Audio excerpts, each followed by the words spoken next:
into it. Damn, I'm like all the way over here. Alright, so call it Reese. Want to watch a reaction video, creepy pasta type shit. I guess we're doing like some type of spooky Sunday. So let's go ahead and get into it, man.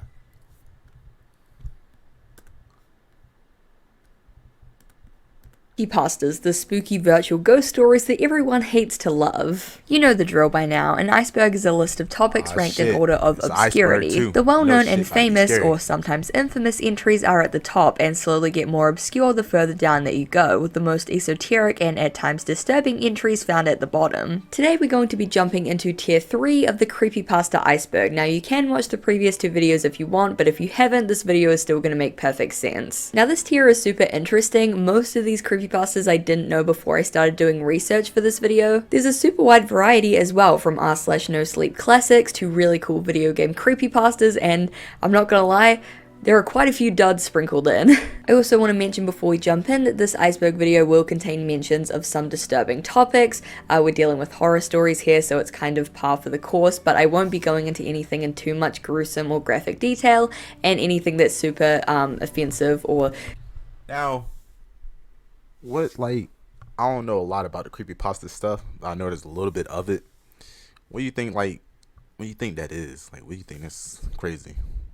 Scary or not YouTube friendly, we will be skipping over or just going over very briefly. As always, I'd like to thank the Reddit user Avag Skeletorium for creating this creepypasta iceberg. A link to the original will be included in the description below. Without further ado, let's get into the third installment of our journey into the creepypasta iceberg.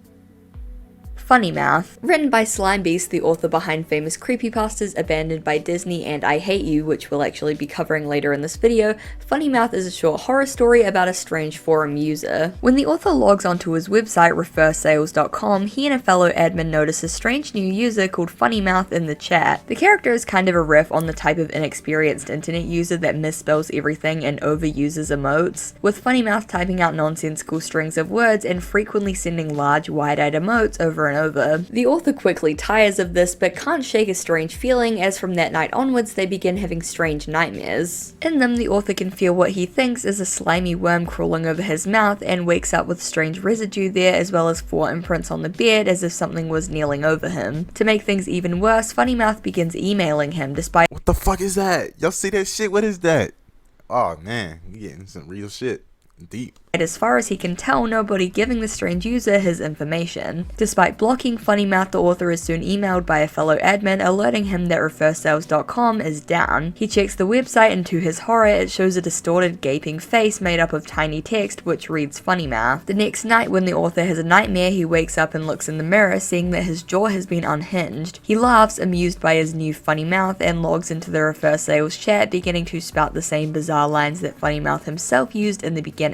Honestly, I really like the idea of a creepypasta based around a chat forum that riffs on the idea of the noob internet user for horror purposes. It gets pretty silly towards the end though, with the author becoming the next incarnation of Funnymouth. As we've discussed a lot, and as we will continue to discuss throughout this video, creepypastas often ruin themselves at the last hurdle by adding some super dramatic and overwrought twist. It's goofy, it's silly, and it happens all the time. Trust me. Chatroom 98. Chatroom 98 is generally considered to be a pretty classic creepypasta, and after reading it, I don't really know why. The story is narrated by a 16-year-old called David Argento who found a strange disc in his attic simply labeled Chatroom 98 in black marker pen. Upon inserting the disc and starting up the program, David discovers that Chatroom 98 isn't a chat room at all, but an interactive artificial intelligence that he can converse with. The conversation starts off normal, but then becomes creepy and ends with a jump scare of a smiling man that pops up on David's computer and causes him to pass out and have to be taken to a psychiatric ward. The story ends with the lines, "Now that I have written the story, I urge everybody to watch out. If you see a red CD-ROM case, throw it away. Do not open it and do not use it. I am now going to jump out a 3rd-story window. If anyone tries to resuscitate me, then fuck you too." Truly a piece of literary genius. So, as I'm in the midst of a my favorite creepypastas of all time because despite the number of times that I've shit talked to them, I actually really like video game creepypastas. They're not often done well, but when they are, it's awesome, and what can I say, I'm a basement-dwelling nerd at heart. Pale Luna was originally posted to the Something Awful forums in 2011 by a user called Panko. The creepypasta describes an obscure text-adventure video game that was circulated around software swap parties in the San Francisco Bay Area, very few copies of which exist today. In the game, the player would find themselves in a forest with paths to the north, west, and east. Picking any direction other than the correct one would lead to the computer freezing, and even if the correct direction was chosen, the screen would merely repeat itself over and over again. Most players threw out their copies after the first few attempts, assuming that it was some broken game or unfinished prototype, but one player called Michael Nevins actually discovered the correct path after 5 hours of consecutive tries. The game text then read, "Pale Luna smiles wide. There are no paths. Pale Luna smiles wide. The ground is soft. Pale Luna smiles wide. Here. Command?" After another hour, Michael finally figured out the right combination of commands: dig hole, drop gold, and fill hole. The game then congratulated him and gave them the coordinates to a large sprawling national park nearby, and determined to finish the game, Michael set out. He followed the coordinates, which he noticed roughly correlated to the various turns that he took within the game, and expecting to find buried treasure, instead dug up the head of a deceased body, later confirmed to be a young girl who had gone missing in the area a year and a half prior. The creepypasta ends by stating that the rest of the body was never found, and collectors are known to pay extremely high prices for copies of Pale Luna today. Pale Luna is great. It utilizes the old text adventure format for horror, which I feel like is really underutilized, and it brilliantly uses obscure old software swapping communities to explain why the game can't be found today and why there's no traces of it, instead of being like, "I found this haunted copy of Batman Arkham Asylum at EB Games, ooh." It's short, it's simple, it's cohesive, and there's no scary ghost-related Yeah, that's some scary shit. I tell you what, that little Pale Luna shit is kind of crazy. twist at the end, which is a win in my book. The Diary of Mr. Welldone. This creepypasta opens with the line, Oh yeah, this one gotta be crazy. I never heard it, but the way it sounds, gotta be fucking crazy. "Hello, I am Mr. Welldone. I watched the copulation which conceived you and I screamed in horror." Yeah, this one isn't good, like at all. It's basically a long ramble about how life is meaningless and everything is horrible and scary, written in character as this mysterious being known as Mr. Welldone. Why is he called Mr. Welldone? I don't know, it's never really explained. Maybe it's how he likes his steak. Reading this felt like being monologued at by an edgy 13-year-old that's just started reading Nietzsche, and here are a few examples to show you what I mean. "Humanity disgusts me for its constant squabbling for little pieces of paper, hierarchical conflicts for power that exist only in the imaginations of those involved, and the pointless use of lives in order to sustain nothing but a paltry level of comfort. Many fellows, in their markedly less than infinite wisdom, choose to prove their gender and sexual orientation by seeking out a locale rumored to be frequented with events of the supernatural. What a loathsome and paradoxical term, supernatural. How can a thing be above nature when it is naturally occurring? I digress." Like, at the risk of sounding like an old coot, go do your math homework or something. I'm sure I would have thought this was cool and deep when I was 12, but I'm not. Cupcakes. I've actually already covered cupcakes pretty in depth on my channel before in a video about My Little Pony type shit? creepypastas, but Hell here's a nah. quick rundown. Let me hear Cupcakes this, was a though. My Little Pony fanfic published in early 2011, only about 3 months after the show first aired. It gained popularity on 4chan due to the early brony fandom that was forming on the site at the time, as well as 4chan's general proclivity for gross and shocking content. The fanfic followed an evil version of Pinkie Pie who wore a cape made out of stitched cutie marks and a necklace of unicorn horns as she creepypasta. tortured Rainbow This creepypasta is, to be honest, pretty lame. I don't really care for My Little Pony. I'm just saying, I don't really care for it.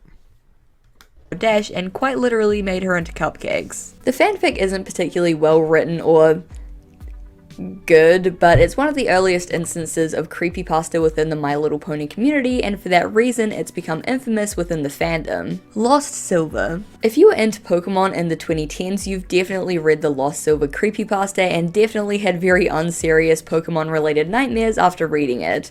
Or maybe that was just me. In the story, the author buys a used copy of Pokemon Silver from a GameStop for $10. The previous save file hadn't been wiped, so he opened it and was shocked to discover that the previous player had put 999 hours into the game and had every single Pokemon in the Pokédex. Their team consisted of 5 unknowns, which spelled out leave, and a Cyndaquil named Hurry. After exploring several creepy red rooms, all of which required the move Flash to light up, a notification popped up alerting the author that Cyndaquil had fainted. He checked his party and all of his Pokemon had been replaced by 6 unknowns that spelled out he died, which as a kid was scary but in retrospect is kinda hilarious. The player's sprite begins to deteriorate with both arms and legs disappearing and bloody tears beginning to come out of his eyes, and take a shot for hyper-realistic blood. This shit is okay, I guess. The stories is okay. It's just, if I was a little kid, I'd be hella scared.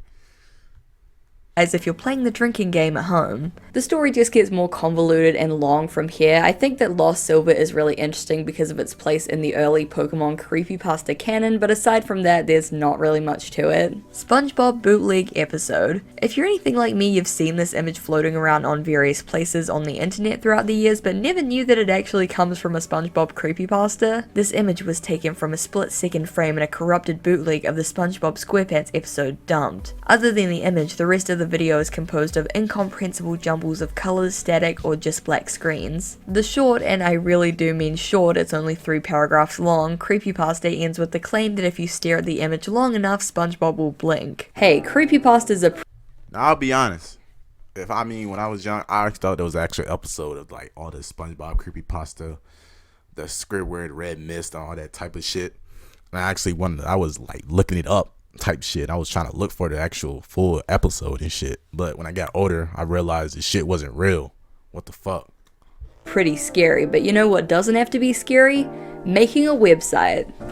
Squarespace has thousands of unique and stunning website templates which you can when you're ready to launch. Go to squarespace.com/izzies to save 10% off your first purchase of a website or domain. A huge thank you to Squarespace for sponsoring this video, and now let's jump back into the spooky, scary world of the creepypasta iceberg. Misfortune.gb. Misfortune.gb is a fictional puzzle adventure title for the Game Boy which is only rumored to exist due to the lack of hard evidence such as ROMs or cartridges. The game supposedly follows a young boy as he must complete puzzles after making a deal with a demon. It's rumored that failing or dying in the game causes players to suffer negative mental effects and fall ill because of the disharmonic and disturbing music that plays throughout the game. The most unique thing about Misfortune.gb, you know, aside from the fact that it's cursed, is that you can't play it, at least not on purpose. The only way that players could access it is by performing glitches or exploits in random copies of other Game Boy titles such as The Legend of Zelda: Link's Awakening and Pokemon Red. I actually really like Misfortune.gb. The art that accompanies it is really awesome, and I think it's a really unique idea to have this weird spooky game that you can only play by accidentally stumbling into it while encountering a glitch in another completely unrelated game. Plus the demon is just straight up cute. I mean, you're telling me this guy's gonna curse me? I wanna hug him. Ash's Coma Theory.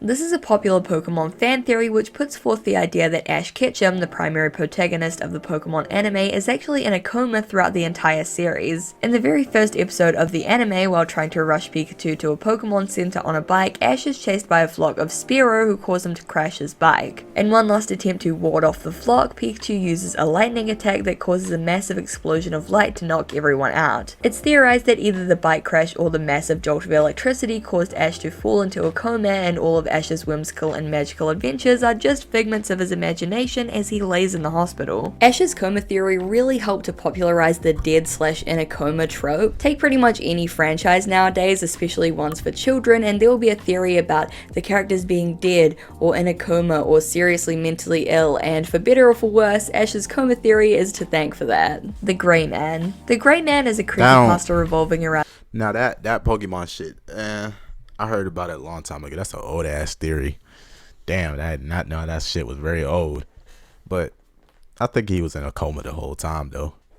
And the game LSD Dream Emulator, a cult classic PlayStation game released in 1998. I was pleasantly surprised to discover that there even was an LSD Dream Emulator creepypasta. It's a relatively obscure game, and it's so bizarre, so liminal, and so creepy that it's really ripe for horror enthusiasts to write about. The Grey Man is a character from the game which will randomly pop up and startle the player, and in this creepypasta the character begins repeatedly popping up in the author's friend's game, eventually driving him mad. Whenever he sleeps, he dreams that he is being being chased or tortured by the Grey Man for weeks at a time, and he eventually becomes too afraid to sleep. He stops showing up at school, and one night startles the author by coming to his house and begging him to delete the game and files from his laptop before disappearing into the night. His body is later found with self-inflicted wounds. I think the scary, obscure PS1 game about weird dreams actually leaking into your real life and haunting your dreams is a really cool idea, and as I said earlier, this game absolutely lends itself to scary stories and theories. Tomino's Hell.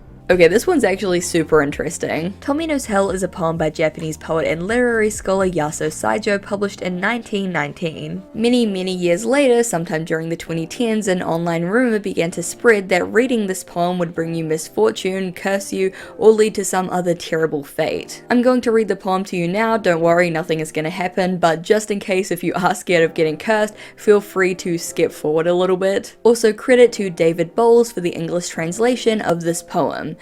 Elder sister vomits blood, younger sister's breathing fire, while sweet little Tomino just spits up the jewels. All along, curse isn't real, as evidenced by the fact that I read out the whole poem and nothing has or will happen to me. I'm pretty confident about that, and I'm not the only one who's read out this poem before, trust me. Tomino's Hell is just one of many pieces of horror literature and art that's been taken out of its original context and made into a "if you look at this you'll die" creepypasta. Another example of this, funnily enough, is the very art that accompanies the story. This piece of art is often shared around the internet with claims that it's haunted, and even so much as looking at it will curse you. In reality, this piece is by Yuko Tatsushima and is called I Can't Be a Bride Anymore, dealing with themes of abuse. Tatsushima has a large body of beautiful, bizarre, and thought-provoking artwork that deals with a huge range of dark and serious subject matter, which I definitely recommend checking out if that's your cup of tea. But it really goes to show how often really intricate and beautiful pieces of horror literature and art are taken out of their original context and repackaged on cheap horror sites as nightmare fuel or cursed images, when they should be allowed to stand on their own merits. I Hate You. I Hate You is a Mario creepypasta in which the author finds a secret area in Mario World featuring strange bloody sprites and a reoccurring message scrawled in blood reading I hate you and why won't you die.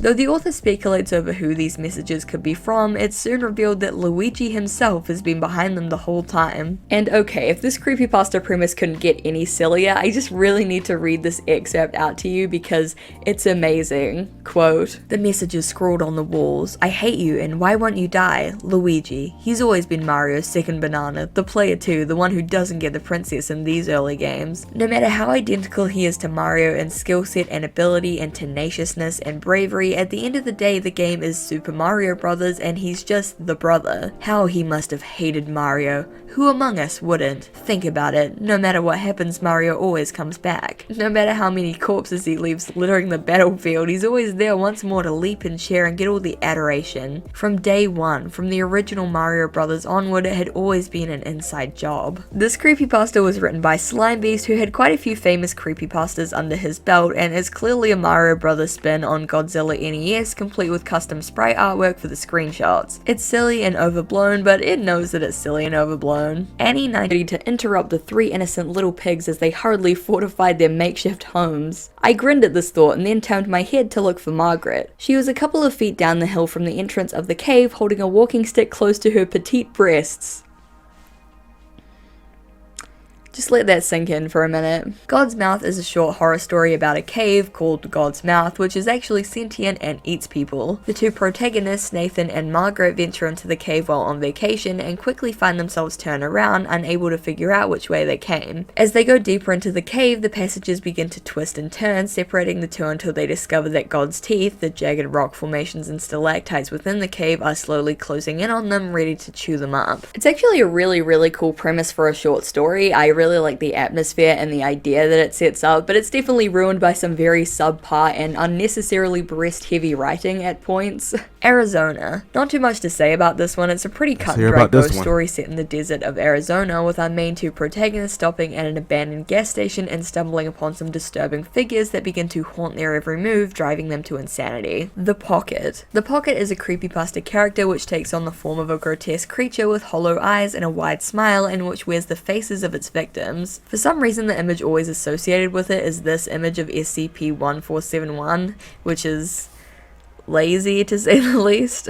Stairs. Stairs is a short horror story of an old woman who was wheelchair bound and had to be carried up and down the stairs by her carer. One day the police were called as the carer had been murdered. When they arrived, her body was found on the first floor with the old woman in her wheelchair on the second floor. She was immediately ruled out as a suspect, though when the police went upstairs to check the house for clues to make out, it's said to be a slightly translucent figure with large spider-like appendages. The image is alleged to have been circulating around the internet since the 90s, and it has been known to cause headaches, nightmares, and insanity in those who view it, even causing some to go missing or harm themselves in an attempt to escape the wanderer. Liars. Liars is essentially a dollar store brand Jeff the Killer. Normal kid gets bullied, bullies throw acid on his face, kid gets treated at hospital but is now a shell of his former self, kid goes insane and kills bullies, and then kid becomes a spooky creepypasta killer. Except instead of saying go to sleep, he says liars because his bullies attacked him and then lied about what happened. Very clever. The story even uses a creepy photoshopped image of a figure with a distorted mouth and eyes. Where Bad Kids Go. Where Bad Kids Go is a short creepypasta focusing on a Lebanese children's show of the same name. The author watched the show as a child and vividly remembered the closing sequence, a shot which slowly zoomed in on a rusted metal door with faint cries and screams coming from inside, accompanied by the text, "That's where bad kids go." The author later became a photojournalist and travelled to the derelict studio where the show was produced. Discovering the rusted metal door led to a room full of bones with a caged microphone on the roof. The Dawn is Your Enemy. The Dawn is Your Enemy was a real-life Adult Swim sign-off bumper which aired between 2005 to 2010, created to scare kids that had been staying up too late watching Adult Swim. Damn.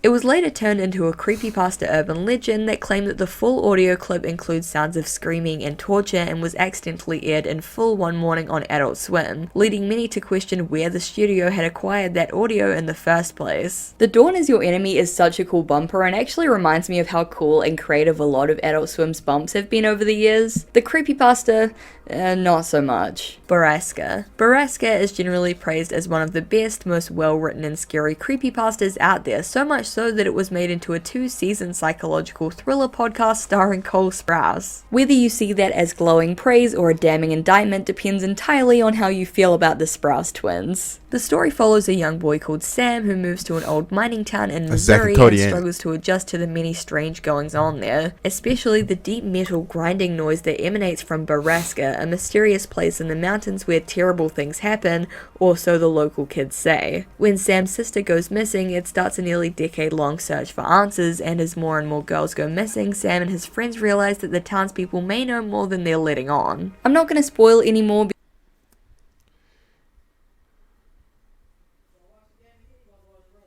Hold on, chat. Warnings first. Also, the author, Rebecca Klingel, was later hired as a writer on a bunch of super popular Netflix horror series like The Haunting of Hill House, The Haunting of Bly Manor, and The Fall of the House of Usher, and I think that's really cool. I love seeing talented creatives get their start in the industry with like creepypasta or fan animations or fan art. It's really wholesome, I just love to see it. The Purple Balloon. In The Purple Balloon, a young girl called Alexa gets into a car crash, waking up on a desolate street to see— It's like the further it go down, the further it gets like worse and worse. Like it's like I'm not in the creepypasta, but something interesting, something not. A strange menacing jester who gives the girl a purple balloon. She then wakes up again, this time in the real world and in the arms of her father who rescued her from the wreckage. While recovering in the hospital, a doctor comes in holding a purple balloon. Yeah, I don't know either.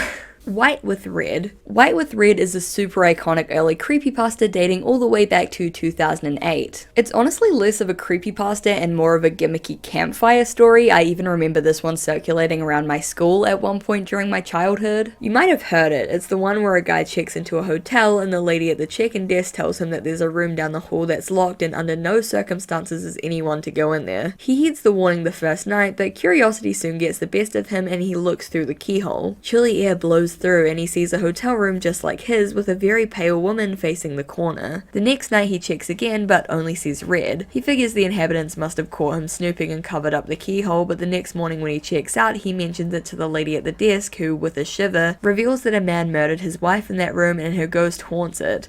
This creepypasta claims the existence of an old PC game released in the 90s called The Theater. Alright, chat. That was a good creepypasta right there. End it off right here. Tell me what you like, follow, subscribe, do whatever. Hit me up for more videos to look at. Peace, I'm out.